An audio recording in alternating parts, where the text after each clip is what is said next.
in the sky, gazing far into the night. I raise my hand to the fire, but it's no use, 'cause you can't stop it from shining through. It's true, baby, let the light shine through.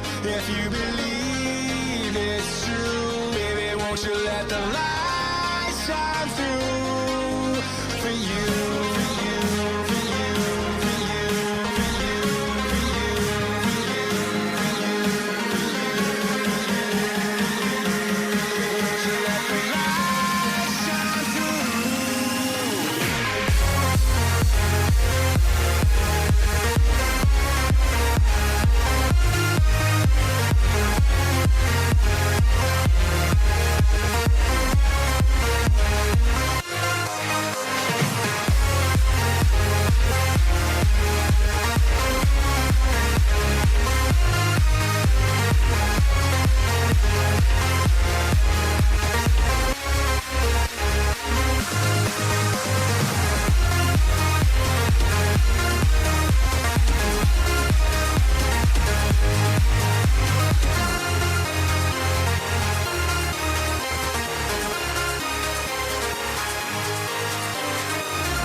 In the sky, gazing far into the night. I raise my hand to the fire, but it's no use, 'cause you can't stop it from shining through.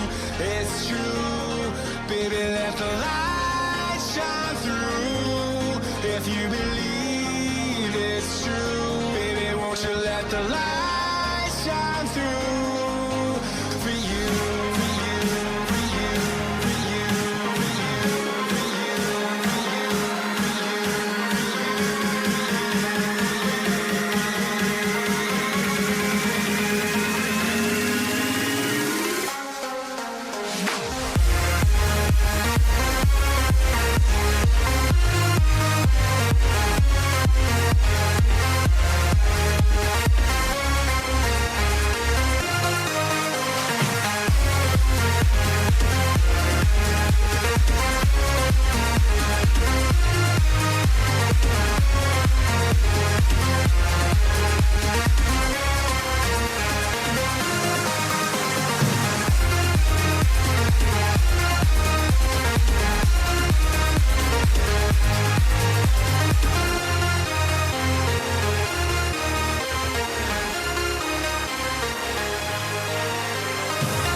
Good evening there, and welcome to the latest Elite FPL podcast. But more importantly, it's a special day. It's the first game week preview of the season. And this is when it gets real. This is when I don't care about your teams. I only care about mine. I'm joined by Jason. Good evening, Jason. Are you all set for this game week one preview podcast? I'm great. Thank you, Mikey B, for the subscription. I'm so like pumped for this season to start. I can't wait. I'm so excited. I'm excited now, and it's Thursday. Come tomorrow, I think I'm going to be a pool of like excitement on the ground.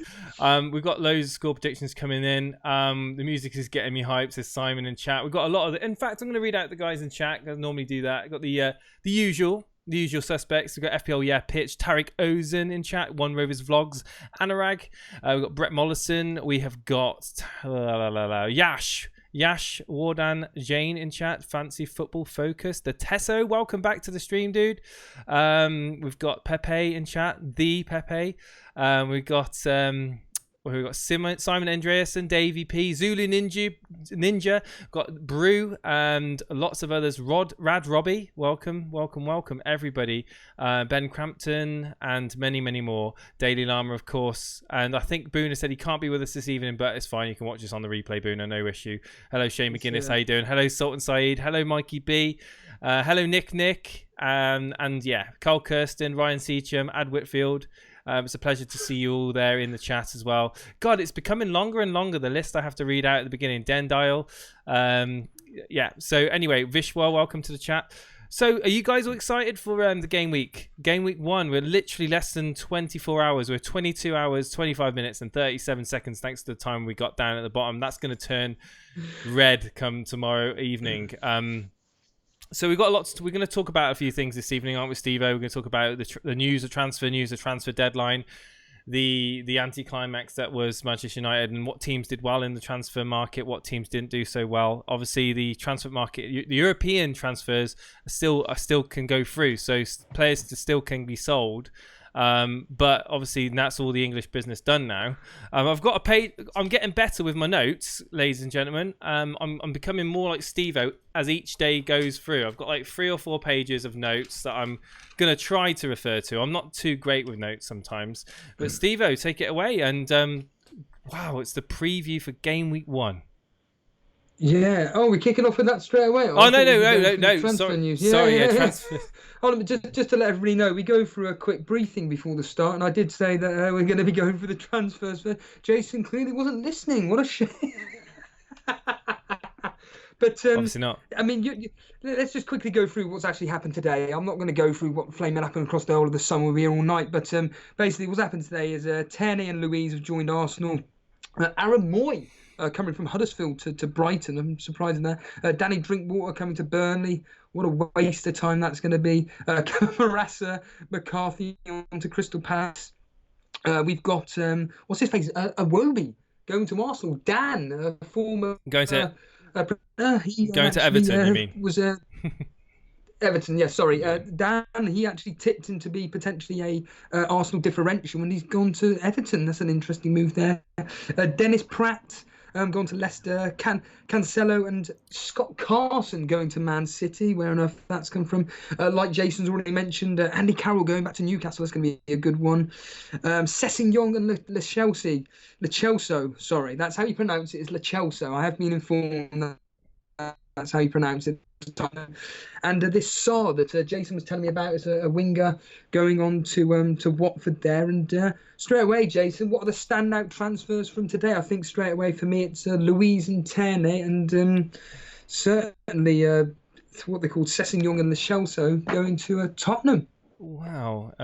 Yeah, so there's also been Ismaila Sarr to Watford on the wing, a winger. So 6 to 6.5 question mark. Maybe that sort of price point could be a great asset fantasy wise for Watford on the wing. Quite an attacking player in League One last season. 8 goals, 6 assists. One to watch, I think. Other standouts, like you said, I mean, I personally think Iwobi going to Everton could be really good. We've got a super chat that's just come in from Lee Aussie 2. But thank you ever so much, Lee Aussie 2, for that. It's a $4.99 super chat. It's just coming in now.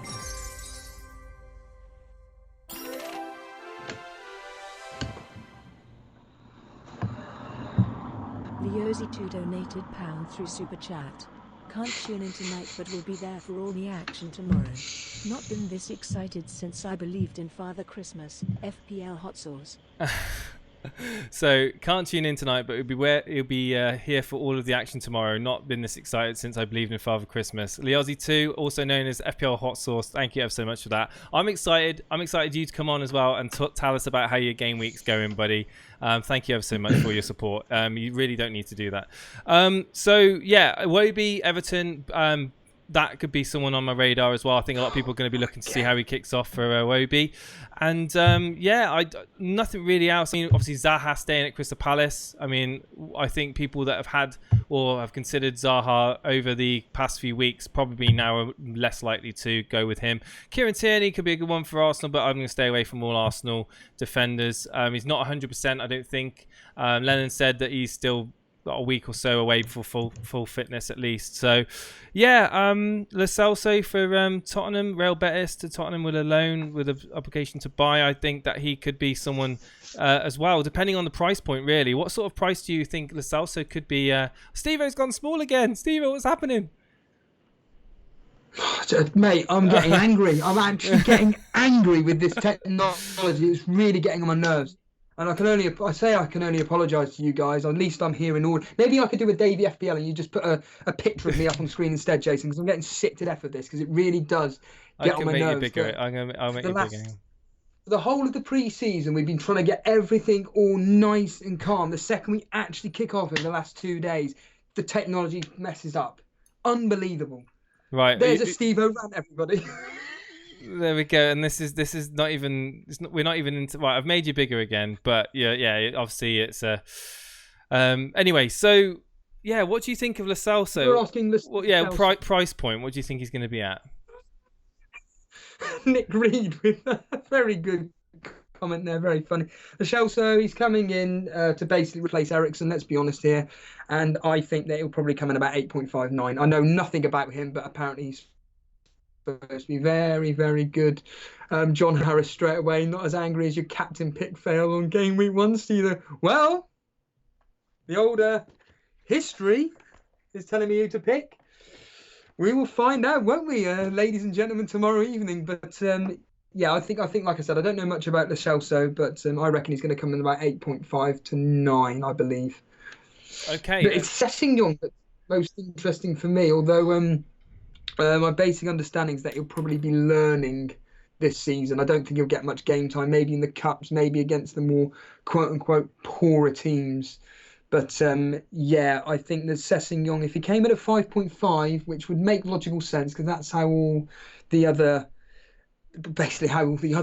defenders have come in for Tottenham, I think that Sessegnon could be one to watch, but I don't think he's going to be starting much this season. Okay, yeah. All right, so that's pretty much grazed over the transfers over basically the last few days. Just a few bits of. Sorry, yeah. You actually asked me off air about Danny Drinkwater, and I said it yesterday. It's just I just don't understand why we've got him. I don't know how much money we're paying on his wages, unless Chelsea are paying whatever amount of ridiculous money he's on. Simon Anderson, it's Loughton that'll be starting for right back for Burnley, I would like to think. But yeah, I just think that Sean Dyche, he always sticks with the same team week in, week out. We've got Jack Cork and Westwood that will be the two holding, well, whatever you want to call them, playmakers in the middle. The centre midfielders, just two solid centre midfielders. And I just don't think Danny Drinkwater's even going to get into the team. From Sean Dyche's perspective, Danny Drinkwater kind of needs to go to a team where they'll probably allow him to play a bit more open and freer. Coming to Burnley, he ain't going to be doing any of that. So it's going to be very, very interesting from that point of view with Drinkwater. Like I said, our loans, when it comes to us loaning players, never goes well whatsoever for that particular individual. So I think that's a waste of time, to be honest with you, regarding Danny Drinkwater. We didn't actually mention this point either, that what we want to kind of do tonight for every single game week prediction, we want to get a different caller on each week, and we want you to represent the community when it comes to your predictions, and you'll be up against myself, Jason, obviously, and the history, and we'll just total it all up and see who comes out the winner at the end of the season. And yeah, whoever wants to come live on there, just get in that waiting room. And we're only going to be bringing you live on air tonight to do score predictions. There's only going to be one of you. It's not going to be 50 of you. It's just going to be one person that's going to be predicting the scores. And yeah, if you want to come on, I'm going to what I might do, Steve-O, I might give you another call on Skype. And while I've done that, while I do that, can you just close down any applications you've got on your laptop? I've already done it. And if you've got your PlayStation on or anything else on as well. Yeah, make sure Windows isn't doing an update in the background or something crazy like that. But anyway, let me just recall you. But while I'm doing that, guys, I'm just going to mute Skype so you don't hear it.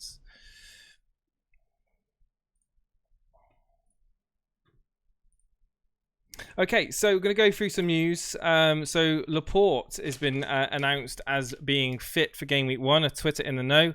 Jose Alvarez Haya has apparently broke the news that Laporte should be fine to play.